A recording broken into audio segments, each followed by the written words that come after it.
अल्हम्दुलिल्लाहि रब्बिल आलमीन वल आक़िबतु लिल मुत्तक़ीन वस्सलातु वस्सलामु अला सय्यिदिल अंबियाइ वल मुरसलीन व मन तबिअहुम बि इहसानिन इला यौमिद्दीन अम्मा बअद। सर्व స్తోత్రాలు అన్ని విధాల పొగడ్తలు సర్వలోక ప్రభువైన పాలకుడైన అల్లాహ్‌కే శోభిస్తాయి. అనంత కరుణా శుభాలు అంతిమ దైవ ప్రవక్త ముహమ్మద్ సల్లల్లాహు అలైహి వసల్లంపై, ఆయన కుటుంబీకులపై, ఆయన ప్రియ సహచరులపై అల్లాహ్ సుబ్హానహు వ తఆలా తన అనుగ్రహాలను వర్షింపజేయుగాక.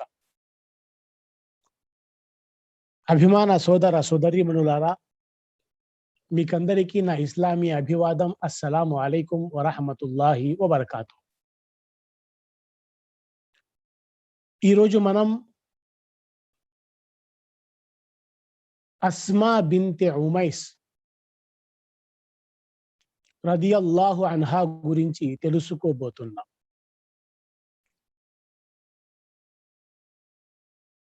ప్రియ సోదర సోదరీమణులారా,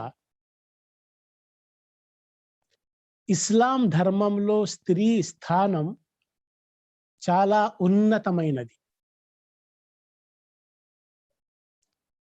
స్త్రీ యొక్క ప్రభావం ప్రతి వ్యక్తి జీవితంలో చాలా గొప్పది. నవ సమాజ నిర్మాణానికి స్త్రీ నాంది పలుకుతుంది. అంతిమ దైవ ప్రవక్త ముహమ్మద్ సల్లల్లాహు అలైహి వసల్లం విశ్వాసి దైవ భీతి తరువాత మంచి భార్యను మించిన ఉత్తమ వస్తువును పొందలేదు.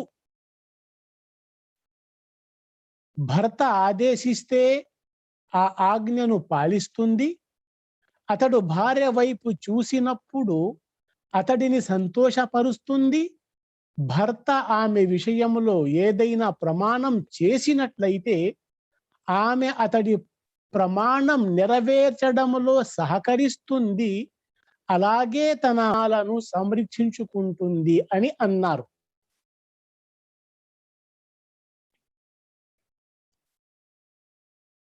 ప్రపంచం సమస్తం జీవన సామాగ్రి. ఈ ప్రపంచ సామాగ్రిలో అన్నిటికంటే ఉత్తమమైనది వస్తువు మంచి భార్య అని మహాప్రవక్త ముహమ్మద్ సల్లల్లాహు అలైహి వసల్లం సెలవిచ్చారు. అలాగే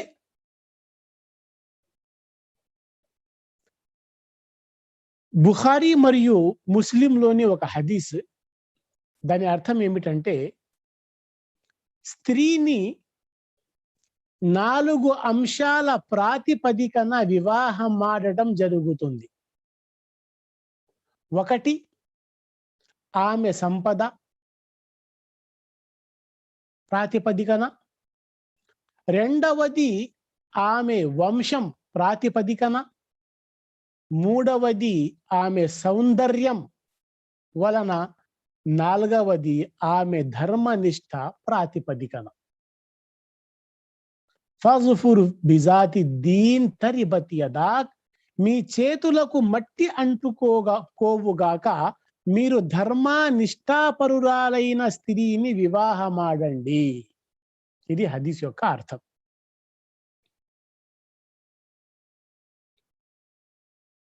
ఏ వ్యక్తి ఇంటిలో సుగుణవతి అయిన స్త్రీ భార్య ప్రవేశిస్తుందో అతడి జీవితం సఫలమవుతుందని ఈ హదీస్ ద్వారా తెలుస్తుంది. కావున అటువంటి సుగుణవతి అయిన స్త్రీ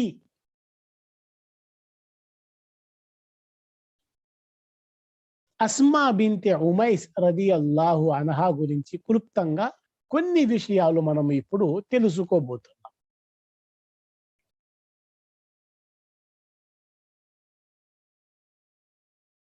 ముందుగా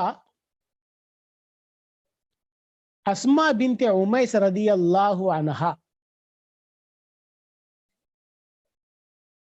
గొప్పతనం గురించి ఒక హదీస్ తెలుసుకుందాం.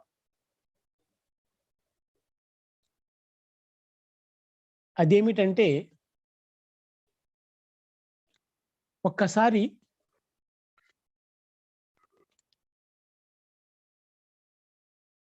హిజ్రీ శకం 7వ సంవత్సరం ఖైబర్ సందర్భంలో, అది జరిగా కొన్ని రోజుల తర్వాత, ఉమ్ముల్ ముమినీన్ హఫ్సా రదియల్లాహు అన్హా ఇంటికి తండ్రి ఉమర్ బిన్ ఖత్తాబ్ రదియల్లాహు అన్హు గారు వచ్చారు కూతుర్ని చూడటానికి. ఇది హిజ్రీ శకం 7వ సంవత్సరం హునైన్ పోరాటం తర్వాత జరిగిన సంఘటన ఇది. అంటే ఉమర్ బిన్ ఖత్తాబ్ రదియల్లాహు అన్హు తన కూతురు అంటే ఉమ్ముల్ ముమినీన్ హఫ్సా రదియల్లాహు అన్హా ఇంటికి వచ్చారు. కానీ ఆ ఇంట్లో ఇంకో ఆవిడ ఉంది.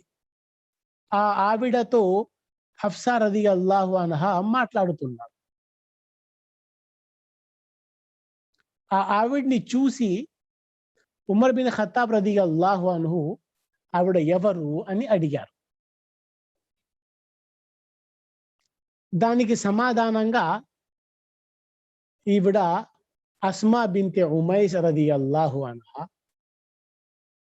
అంటే జాఫర్ బిన్ అబీ తాలిబ్ రదియల్లాహు అన్హు యొక్క సతీమణి అని సమాధానమిచ్చారు. ఇది విని ఉమర్ రదియల్లాహు అన్హు మంచి ఉద్దేశంతో, హాస్యంగా అంటే నవ్వించటానికి మంచి ఉద్దేశంతో ఒక మాట అన్నారు. ఆ మాట ఏమిటంటే,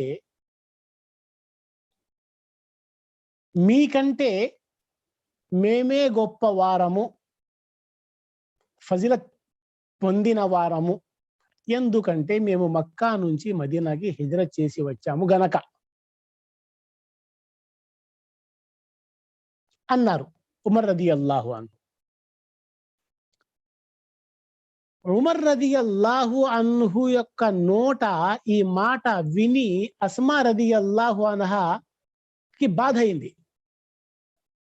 కానీ ఉమర్ బిన్ ఖత్తాబ్ రదియల్లాహు అన్హు యొక్క ఉద్దేశం ఆవిడ్ని బాధ పెట్టడం కాదు, హాస్యంగా నవ్వించడానికి అలా అన్నారు, జోక్గా అన్నారు. అయినా కూడా అస్మా బిన్తే ఉమైస్ రదియల్లాహు అన్హా గారు బాధపడి,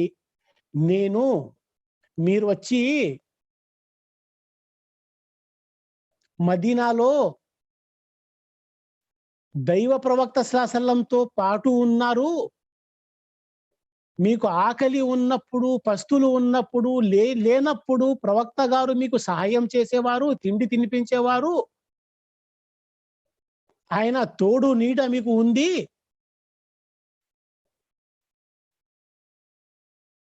కానీ మేమైతే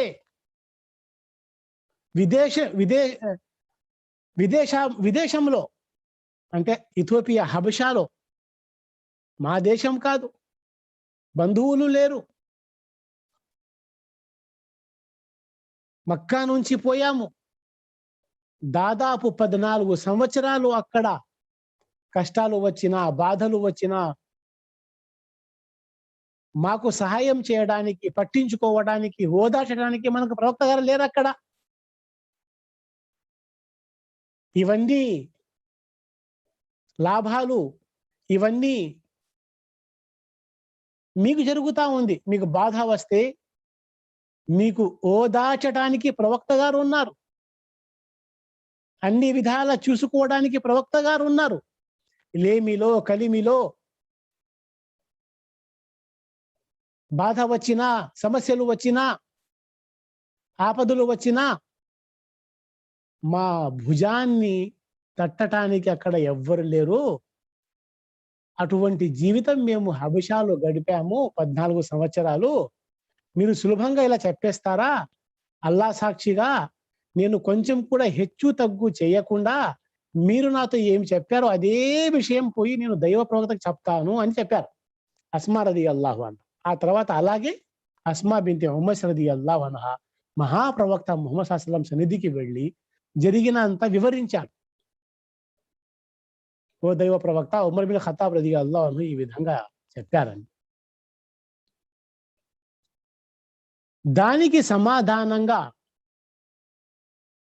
అంతిమ దైవ ప్రవక్త ముహమ్మద్ సల్లల్లాహు అలైహి వసల్లం ఉమర్ బిన్ ఖత్తాబ్ గారు, అంటే ఎవరైతే మక్కా నుంచి మదీనాకి హిజరత్ చేసి వచ్చారో వారు మాత్రమే అందరికంటే అఫ్జల్, ఉత్తములు కారు. మీరు అందరికంటే ఉత్తమమైన వారు, ఎందుకంటే మీరు జుల్ హిజ్రతైన్, మీకు 2 హిజ్రత్ల భాగ్యం దక్కింది. మీరు 2 సార్లు హిజ్రత్ చేశారు. మక్కా నుంచి అబిసినియాకి మీరు హిజ్రత్ చేశారు. ఆ తర్వాత అబిసినియా నుండి మదీనాకి హిజ్రత్ చేశారు. 2 సార్లు హిజ్రత్ చేసే భాగ్యం మీకు దక్కింది. కావున ఒకసారి హిజ్రత్ చేసే వారి కంటే 2 సార్లు హిజ్రత్ చేసిన వారే ఎక్కువ ఉత్తములు, అఫ్జల్ అని మహాప్రవక్త ముహమ్మద్ సల్లల్లాహు అలైహి వసల్లం సెలవిచ్చారు. ఆ వార్త విని ఎవరెవరైతే ఇథోపియా నుండి హబషా అంటే అబిసినియా నుండి మదీనాకి వలస వచ్చారో, ఎవరైతే 2 హిజ్రత్ చేశారో వారందరికీ ఇది గొప్ప శుభవార్త అయింది. వారి ఆనందం, వారి సంతోషం ఎన్నో రెట్లు పెరిగిపోయింది. ఇంతకంటే మనకి ఏమి అవసరము, ఇంతకంటే మా భాగ్యం మనకి ఏమి, చాలా సంతోషించారు వారు. అంటే ఈ విధంగా అస్మా బింతే ఉమైస్, అంటే ఈ హదీస్ చెప్పటం నా ఉద్దేశం ఏమిటంటే, అస్మా బింతే ఉమైస్ రదియల్లాహు అన్హా జుల్ హిజ్రతైన్, 2 హిజ్రతు చేసిన వారిలో వారు కూడా ఒకరు. ఇక రెండవ విషయానికి వస్తే, అస్మా బింతే ఉమైస్ రదియల్లాహు అన్హా గురించి రెండవ విషయం ఏమిటంటే,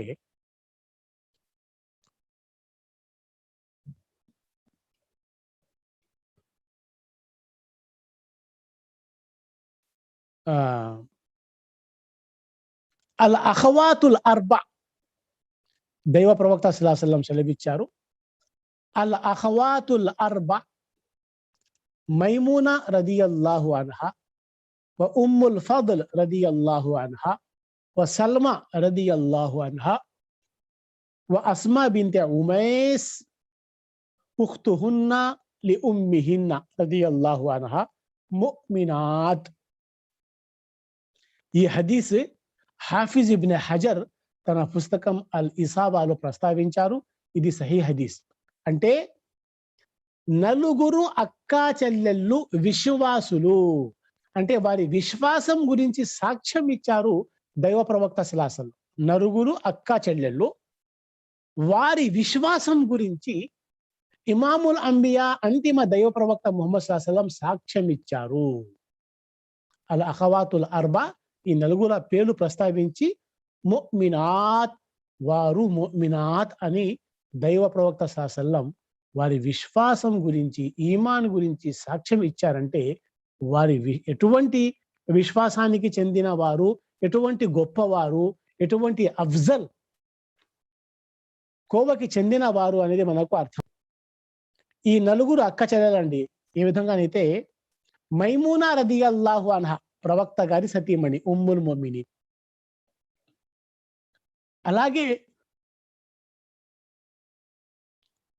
మైమూనా రదియల్లాహు అన్హా ఒక చెల్లెలు పేరు ఉమ్ముల్ ఫజల్. ఆ ఉమ్ముల్ ఫజల్ ప్రవక్త గారి పినతండ్రి అబ్బాస్ రదియల్లాహు అన్హు భార్య.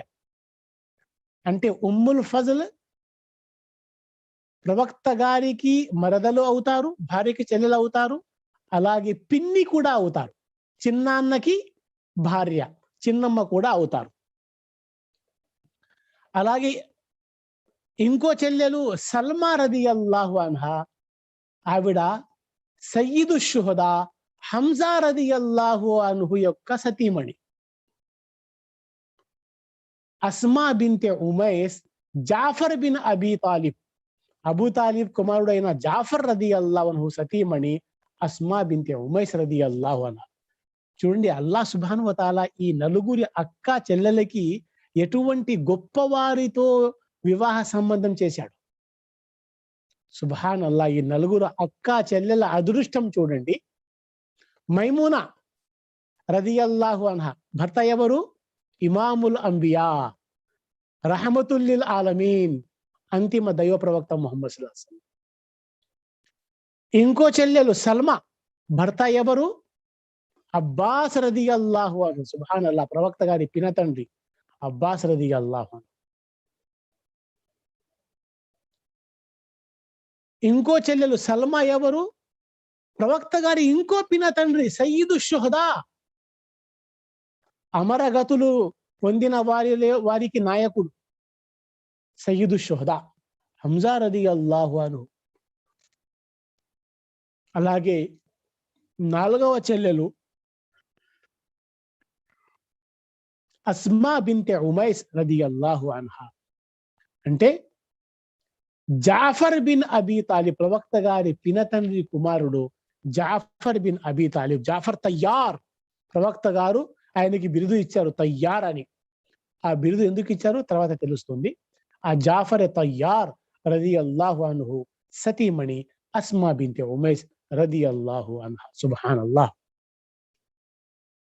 ఇటు చెల్లెల విషయంలో అంటే అస్మా రదియల్లాహు అన్హా అక్కలు సల్మా, ఉమ్ముల్ ఫజల్, మైమునా, ఈ విధంగా అక్క విషయంలో కూడా అస్మా మంచి గొప్ప స్థాయికి చెందిన వారు.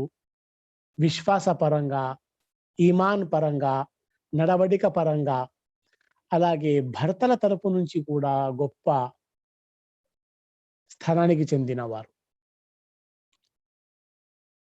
ఇక వారి ఇస్లాం గురించి చెప్పుకుంటే అస్సాబిఖూనల్ అవ్వలూన్, అల్లాహ్ సుబ్హానహు వ తఆలా పొగిడాడు వారి గొప్పతనం గురించి. ఎవరైతే ప్రప్రథమంగా ఇస్లాం స్వీకరించారో వారి ప్రస్తావన ఖురాన్లో ఉంటుంది.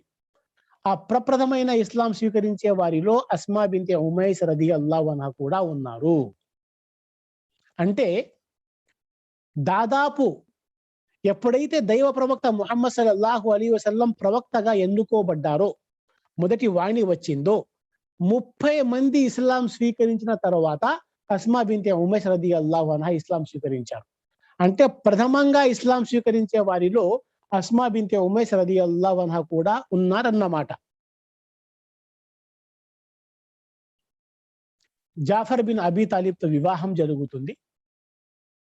ఆ తర్వాత మనకందరికీ తెలిసిన విషయం ఏమిటి? మక్కాలో విశ్వాసపరంగా, ఈమాన్ పరంగా జీవితం గడపడం కష్టమైనప్పుడు ప్రవక్త సల్లల్లాహు అలైహి వసల్లం ఇథోపియా అనగా హబష, తెలుగులో అబిసీనియాకి వలస గురించి అనుమతి ఇవ్వడం జరిగింది. అప్పుడు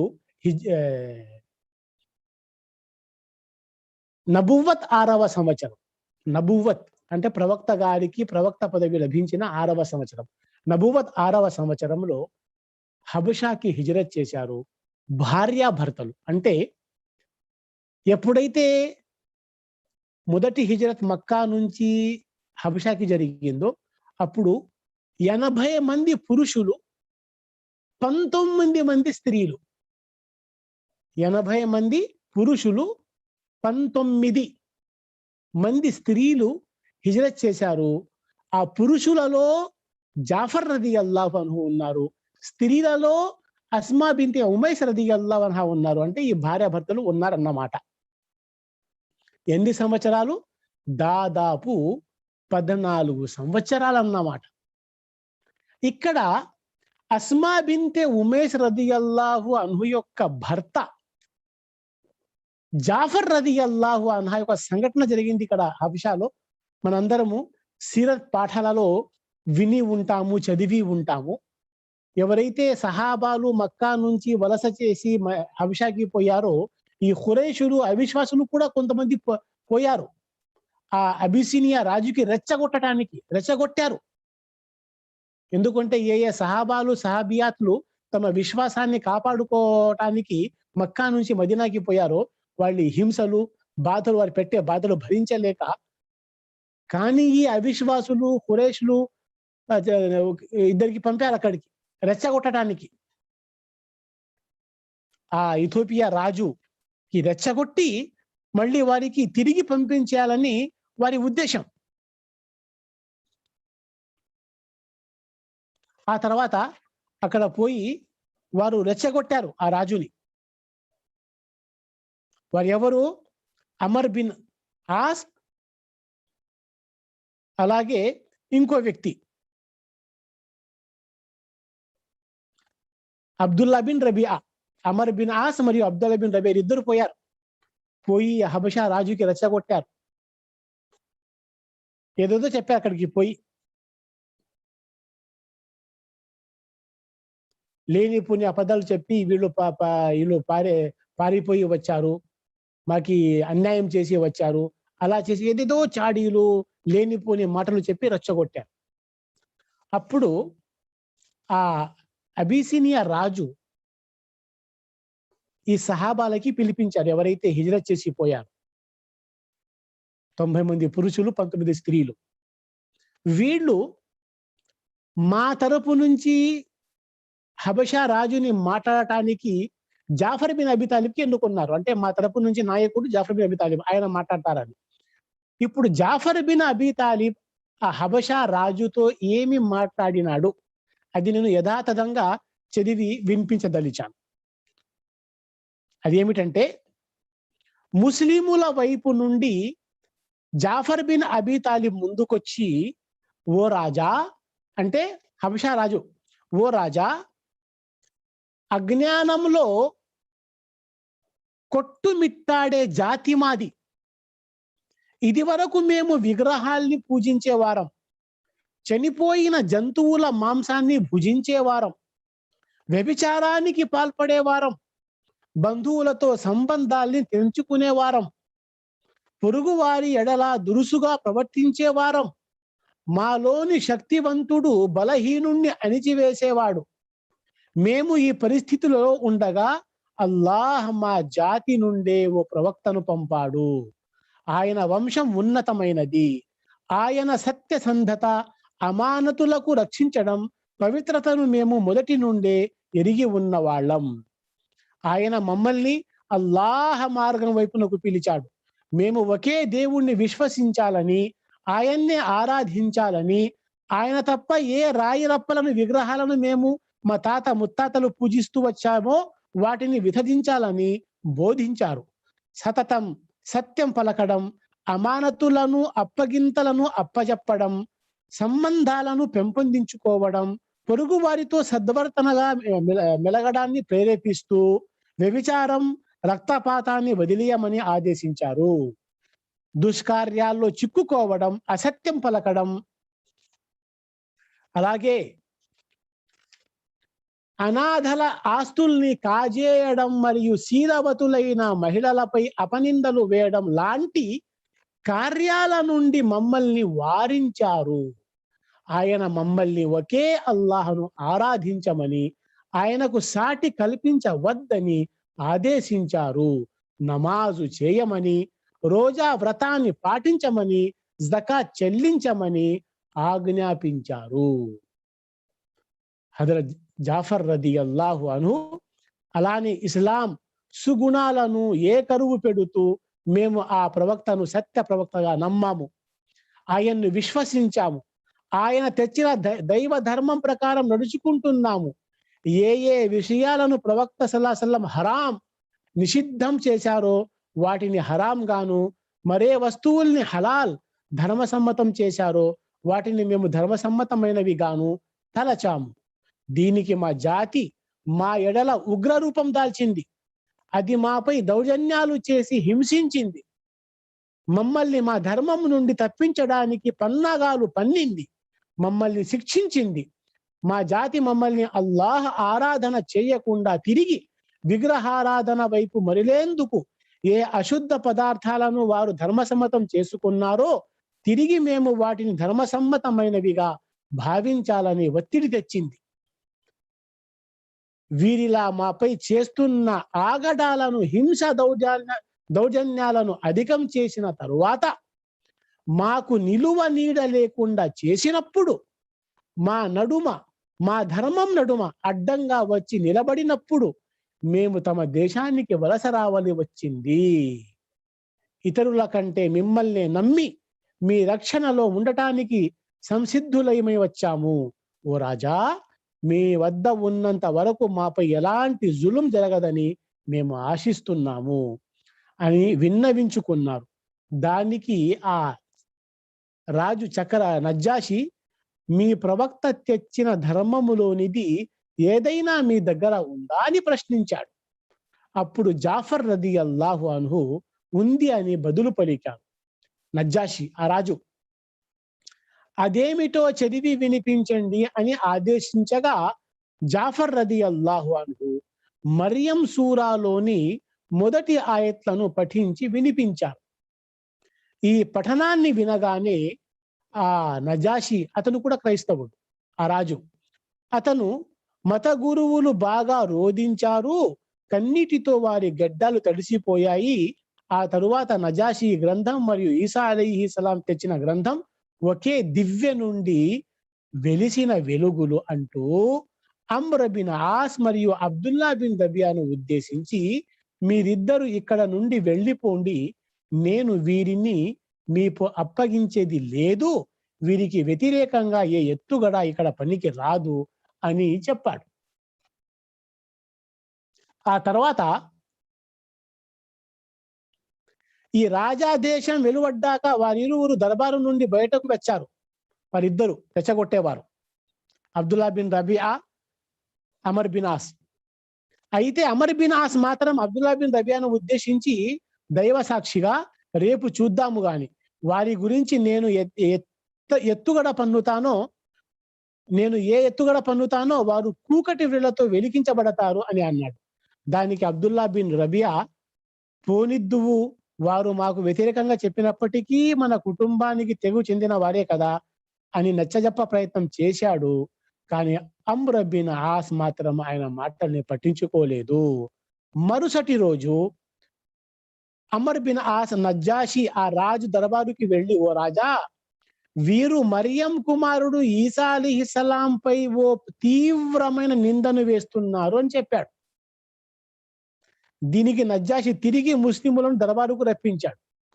ముస్లిములు హజరత్ ఈసా గురించి చేస్తున్న ఆ తీవ్రమైన వ్యాఖ్యలు ఏమిటో తెలుసుకునే ఉద్దేశంతో ఈసారి ముస్లిములు కొంత తడబడ్డారు. అయితే వారు ఏది చెప్పినా నిజానే చెబుతామని, దాని పరిణామం ఏమైనా సరే అని నిర్ణయించుకొని దర్బారులో హాజరయ్యారు. నజ్జాషి వారిని ఉద్దేశించి ఆ విషయాన్ని ప్రస్తావించాడు. జాఫర్ రదియల్లాహు అన్హు, మేము హజరత్ ఈసా అలైహిస్సలాం గురించి మా ప్రవక్త చెప్పిందే చెబుతాం. అంటే ఈసా అలైహిస్సలాం అల్లా ప్రవక్త అని, ఆయన ఆత్మ అని, కన్య అయిన పవిత్ర మరియం గర్భాన జన్మించాడని చెప్పారు. దీనికి నజ్జాషి ఆ రాజు భూమి మీద నుండి ఒక గడ్డి పోచ పైకెత్తి దైవ సాక్షిగా, మీరు చెప్పింది యథార్థం, ఈసా అలైహిస్సలాం ఈ గడ్డి పోచ కంటే మెరుగైన వాడు కారు అని అనగా, అక్కడున్న క్రైస్తవ మత గురువుల నోటి నుండి ఆశ్చర్యాన్ని వెలిబుచ్చినట్లుగా అదేమిటి అనే పలుకులు వెలువడ్డాయి. నజాషి వారి ఈ హుంకరింపుని విని, మీరు హుంకరించినా సరే ఇది యథార్థం అని పలికాడు. ఆ తర్వాత నజాషి ముస్లిములను ఉద్దేశించి, వెళ్ళండి, నా రాజ్యంలో ప్రశాంతంగా బ్రతకండి, మీ ఎడల దుర్భాషలాడే వానికి జరిమానా విధించబడుతుంది, మిమ్మల్ని బాధించడం వల్ల నాకు బంగారు కొండలు లభించినా సరే దాన్ని నేను సహించలేదు అన్నాడు. అభిమాన సోదరులారా, బహుశా మీకు బోర్ కొట్టిందేమో, నేను యథాతథంగా చదివి వినిపించాను. అంటే అస్మా బిన్తే ఉమైస్ రదియల్లాహు అన్హా యొక్క భర్త జాఫర్ బిన్ అబీ తాలిబ్ హిజ్రత్ తర్వాత హబషాలో ఈ ముషరికులు రెచ్చగొట్టిన తర్వాత ఆ రాజు సమక్షంలో ఇస్లాం అంటే ఏమిటి, మరియం అలైహిస్సలాం ఎవరు, ప్రవక్త ఈసా అలైహిస్సలాం ఎవరు అనే చెప్పే భాగ్యం కూడా అస్మా రదియల్లాహు అన్హా యొక్క భర్తకి దక్కింది.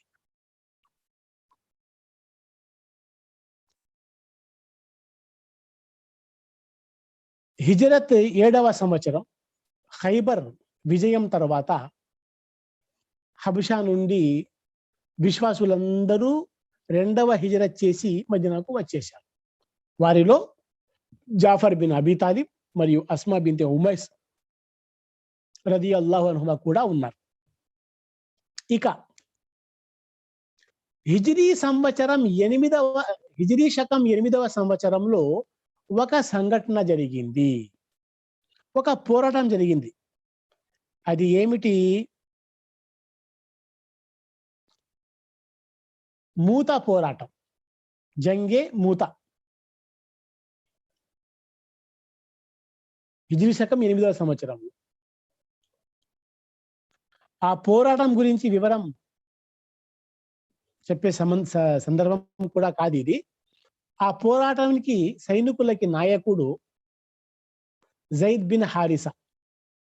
దైవ ప్రవక్త సల్లల్లాహు అలైహి వసల్లం ఏం చెప్పారంటే, పోరాటానికి పంపిస్తూ వీళ్ళకి సైనిక నాయకుడు జైద్ బిన్ హారిసా, ఒకవేళ ఆయన షహీద్ అయితే, అమరగతులైతే, నాయకుడు జాఫర్ బిన్ అబీ తాలిబ్, ఆయన కూడా షహీద్ అయితే అబ్దుల్లా బిన్ రవాహా అని ప్రవక్త సల్లల్లాహు అలైహి వసల్లం వసియత్ చేసి పంపించారు. ఆ యుద్ధంలో జైద్ బిన్ హారిసా షహీద్ అయ్యారు. ప్రవక్త గారి ఆజ్ఞ ప్రకారం ఇక ఆ సైనికకి నాయకుడు జాఫర్ బిన్ అబీ తాలిబ్ అయ్యారు. అస్మా బిన్తే ఉమైస్ భర్త జాఫర్ బిన్ అబీ తాలిబ్ నాయకులు అయ్యారు. ఆ యుద్ధంలో యుద్ధం చేస్తూ చేస్తూ ఆయన కుడి భుజం తెగిపోయింది, మొత్తం తెగిపోయింది. ఆయన ఆ జెండాను ఎడమ చేత్తో పట్టుకున్నారు. ఎందుకంటే ఆ జెండా కింద పడిపోతే ఓడిపోయినట్టు లెక్క. ఆ ఎడమ చేత్తో జెండా పట్టుకునే ఉన్నారు. ఆ చెయ్యి కూడా తెగిపోయింది. ఆ తర్వాత అలా పండ్లతో పట్టుకున్నారు జాఫర్ బిన్ అబీ తాలిబ్ రదియల్లాహు అన్హు. ఆ తర్వాత ఆయన షహీద్ అయ్యారు. అబ్దుల్లా బిన్ రవాహా నాయకుడు అయ్యారు. ఆయన కూడా అక్కడ షహీద్ అయ్యారు. కానీ ఈ దృశ్యం మహాప్రవక్త ముహమ్మద్ సల్లల్లాహు అలైహి వసల్లం మదీనా మస్జిద్ నబవీలో చూస్తున్నారు. మహిమగా, ముఅజిజాగా అల్లా చూపిస్తున్నాడు. అందుకే ప్రవక్త సల్లల్లాహు అలైహి వసల్లం జాఫర్కి ఇచ్చిన బిరుదు తయ్యార్. తయ్యార్ అంటే గాలిలో ఎగిరే మనిషి. గాలిలో ఎగరటాన్ని తయ్యార్ అంటారు. దాని నుంచి తయ్యారా విమానం, తాయిరా పక్షి, ఎగిరేదాన్ని తయ్యార్ అంటారు. జాఫర్ రదియల్లాహు అన్హుకి ఇంకో బిరుదు ఉంది, జుల్ జనాహైన్, 2 రెక్కలు గలవారు అని. అంటే జాఫర్ రదియల్లాహు అన్హుకి ఆ యుద్ధంలో ఈ 2 పోయాయి కాబట్టి అల్లాహ్ సుబ్హానహు వ తఆలా స్వర్గంలో 2 రెక్కలు ఇస్తాడు. దాని ద్వారా ఆయన స్వర్గములో ఎగురుతా ఉంటారు. ఆ విధంగా జాఫర్కి తయ్యార్ అనే బిరుదు ప్రవక్త సల్లల్లాహు అలైహి వసల్లం ఇచ్చారు. అభిమాన సోదరులారా, ఈ విధంగా అస్మా బిన్తే ఉమైస్ రదియల్లాహు అన్హా యొక్క భర్త జాఫర్ బిన్ అబీ తాలిబ్ హిజ్రీ శకం 8వ సంవత్సరంలో ఆ మౌతా యుద్ధంలో అమరగతులవుతారు. ఆ తర్వాత దైవ ప్రవక్త సల్లల్లాహు అలైహి వసల్లం అస్మా బిన్తే ఉమైస్ ఇంటికి పోతారు మదీనాలో. ఇంకా ఆవిడకి తెలియదు భర్త అమరగతులైన విషయం. అప్పుడు అస్మా రదియల్లాహు అన్హా పిల్లల్ని స్నానం చేపించి, వారికి మంచి దుస్తులు తొడిగించి రొట్టెలు చేయడానికి ప్రయత్నం చేస్తున్నారు. ప్రవక్త గారి ముఖంలో దుఃఖం ఉంది. అస్మా రదియల్లాహు అన్హా ఆ దుఃఖాన్ని చూసి, ఓ దేవ ప్రవక్త, యుద్ధం నుంచి ఏమైనా వార్త వచ్చిందా అని అడిగారు. అవునమ్మా, నీ భర్త షహీద్ అయిపోయారు అని ప్రవక్త గారు చెప్పారు. ఆ తర్వాత ప్రవక్త సల్లల్లాహు అలైహి వసల్లం అందరినీ ఉద్దేశించి, ముఖ్యంగా ఉమ్మహాతుల్ ముమినీలని ఉద్దేశించి, ఫాతిమా రదియల్లాహు అన్హాని ఉద్దేశించి, మీరు జాఫర్ భార్య మరి పిల్లల విషయంలో జాగ్రత్తగా ఉండండి అని హెచ్చరించిపోయారు దైవ ప్రవక్త సల్లల్లాహు అలైహి వసల్లం. అభిమాన సోదరులారా,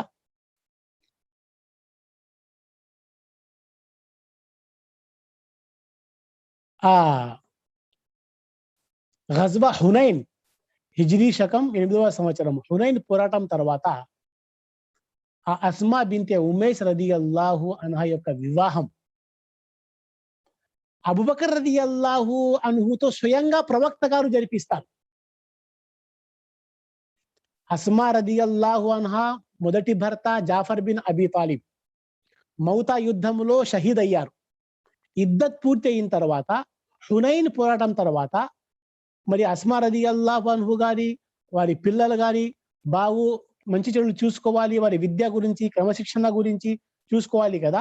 అందుకు మహాప్రవక్త ముహమ్మద్ సల్లల్లాహు అలైహి వసల్లం అబూబకర్ రదియల్లాహు అన్హుతో వివాహం చేస్తారు, అస్మా బింత్ ఉమైస్ వివాహం.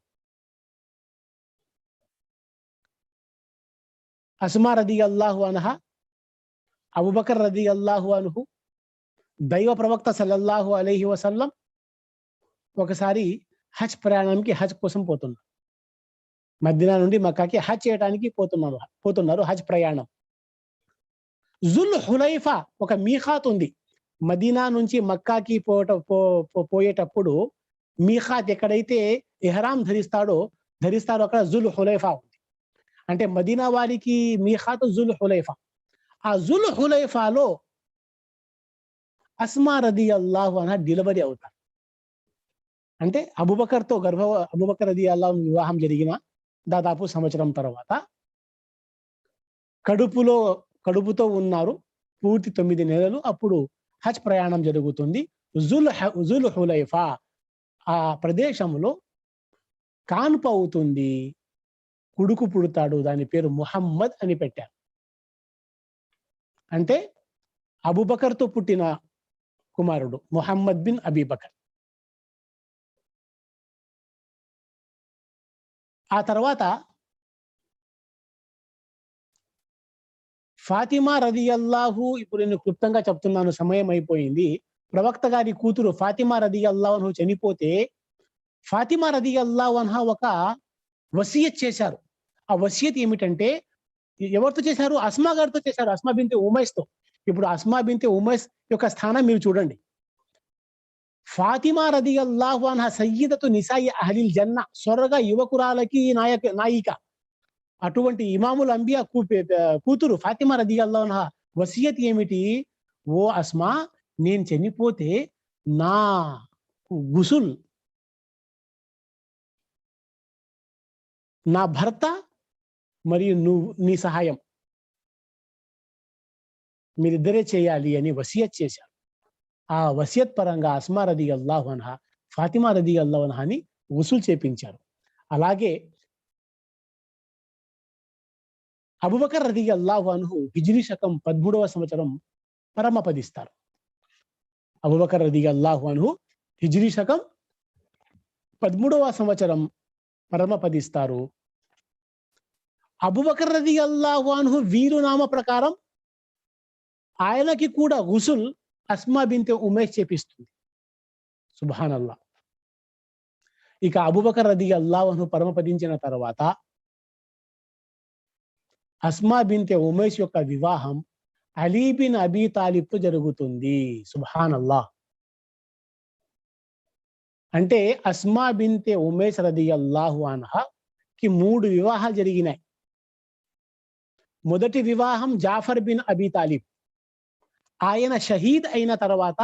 రెండవ వివాహం ప్రథమ ఖలీఫా, ప్రవక్త గారికి ప్రాణమిత్రుడు అబూబకర్ సిద్దీక్ రదియల్లాహు అన్హు, ఆయన పరమపదించిన తర్వాత 4వ ఖలీఫా. అంటే మొదటి భర్త తమ్ముడు అన్నమాట. Jafar bin Abi Talib, Ali bin Abi Talib మొదటి భర్త తమ్ముడు. 4వ ఖలీఫా అలీ బిన్ అబీ తాలిబ్తో వివాహం జరుగుతుంది. ఈ విధంగా 3 మహానుభావులకి భార్యగా ఉండే ఆ భాగ్యం దక్కింది అస్మా బింత్ ఉమైస్ రదియల్లాహు అన్హా గారికి. అస్మా బింత్ ఉమైస్ రదియల్లాహు అన్హా గారికి కలల తాబీరు రుయా, కలలు కంటే దానికి అది కూడా ఒక ప్రత్యేకమైన విద్య. అది ఎవరంటే వారు ఊహించుకొని కలలకి అర్థం చెప్పకూడదు. అది సమ్మతం కూడా కాదు, అది తప్పు. అది కూడా ఒక ప్రత్యేకమైన విద్య. అది ఏ విధంగా ఉందో ఇల్మే తఫ్సీర్, ఇల్మే హదీస్, ఇల్మే ఫిఖా, ఇల్ముల్ ఫరాయిజ్, ఇల్మే మీరాస్, ఇల్ముల్ లుగా, ఈ విధంగా ప్రత్యేకమైన విద్య ఉందో అలాగే తాబీరు రుయా, కలలకి అర్థం చెప్పటం కూడా ఒక ప్రత్యేకమైన విద్య. అల్లాహ్ సుబ్హానహు వ తఆలా ప్రత్యేకంగా ఆ విద్య యూసుఫ్ అలైహిస్సలాంకి ఇచ్చాడు కదా. ఆ విధంగా కలలకి అర్థం బాగా చెప్పేవారు అస్మా బింత్ ఉమైస్ రదియల్లాహు అన్హా. అందుకే అప్పుడప్పుడు 2వ ఖలీఫా ఉమర్ బిన్ ఖత్తాబ్ రదియల్లాహు అన్హు గారు కూడా అస్మా బింత్ ఉమైస్ దగ్గరికి వచ్చి కలలకి అర్థం అడిగేవారు అని కొన్ని ఉల్లేఖనాలు మనకు తెలుస్తుంది. ఆ విధంగా అస్మా బింతే ఉమైస్ రదియల్లాహు అన్హా 60 హదీసులు ఉల్లేఖించారు. బుఖారీ, ముస్లిం మరియు ఇతర హదీస్ పుస్తకాలలో హదీసులు ఉన్నాయి. అభిమాన సోదరులారా, లాస్ట్ లో ఒక మాట చెప్పి నేను నా మాటని ముగిస్తాను. అది ఏమిటంటే,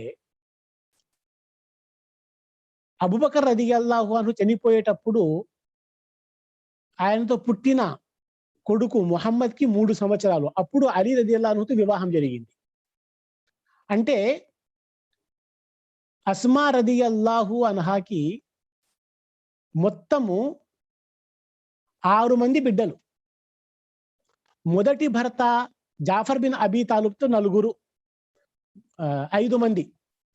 ముహమ్మద్, అబ్దుల్లా, ఔన్ 3 కొడుకులు, 2 కూతుర్లు, 5 మంది. అబూబకర్‌తో పుట్టిన కొడుకు పేరు కూడా ముహమ్మదే. అంటే 2 ముహమ్మద్. అస్మా బింతే ఉమైస్ కి కొడుకులలో 1, 2, 3, 4, 5 మంది కొడుకులలో 2 కొడుకుల పేర్లు Muhammad. Muhammad bin Jafar, Muhammad bin Abu Bakr.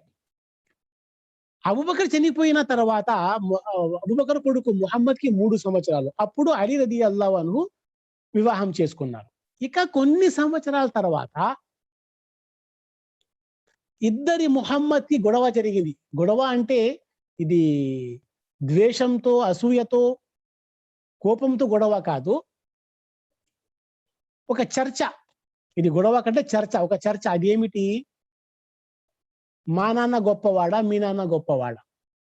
Afzal ఈమాన్ పరంగా. ముహమ్మద్ బిన్ అబీబకర్ వచ్చి మా నాన్న గొప్పవారు. ముహమ్మద్ బిన్ జాఫర్ వచ్చి మా నాన్న గొప్పవారు. ఇది అలీ బిన్ అబీ తాలిబ్ సమస్యలు జరుగుతా ఉంది. అప్పుడు అలీ బిన్ అబీ తాలిబ్ రదియల్లాహు అన్హు నవ్వుతూ భార్య అస్మా బింతే ఉమైస్ ని, ఓ అస్మా, నువ్వే వారికి సమాధానం చెప్పు, తీర్పు ఇవ్వు. అప్పుడు అస్మా రదియల్లాహు అన్హా ఏం చెప్పారంటే, ఈ హదీస్ ఇసాబాలో ఉంది, సహీ హదీస్ ఇది కూడా.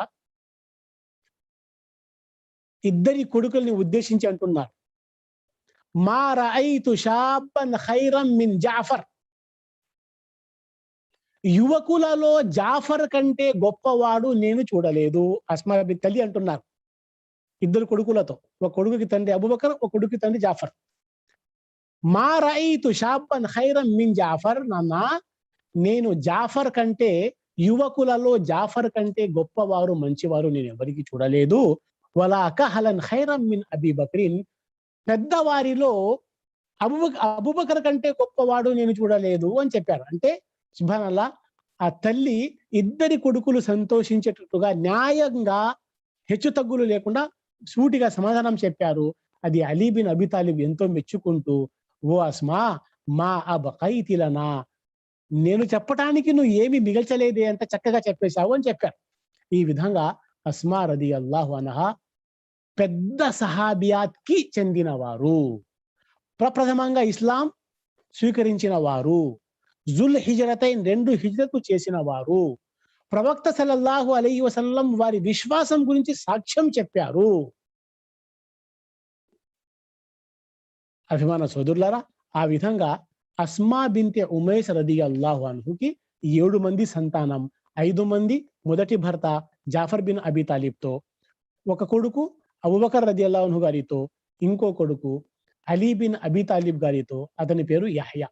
ఈ 7 మంది సంతానంలో అందరూ గొప్పవారు అయ్యారు, అందరూ పండితులు అయ్యారు. కాకపోతే వారిలో ఎక్కువ గొప్ప స్థానం పొందింది, పేరు పొందిన వారు అబ్దుల్లా బిన్ జాఫర్. మొదటి భర్త కుమారుడు అబ్దుల్లా. ఎందుకంటే ఆ అబ్దుల్లా బిన్ జాఫర్ వివాహం జరుగుతుంది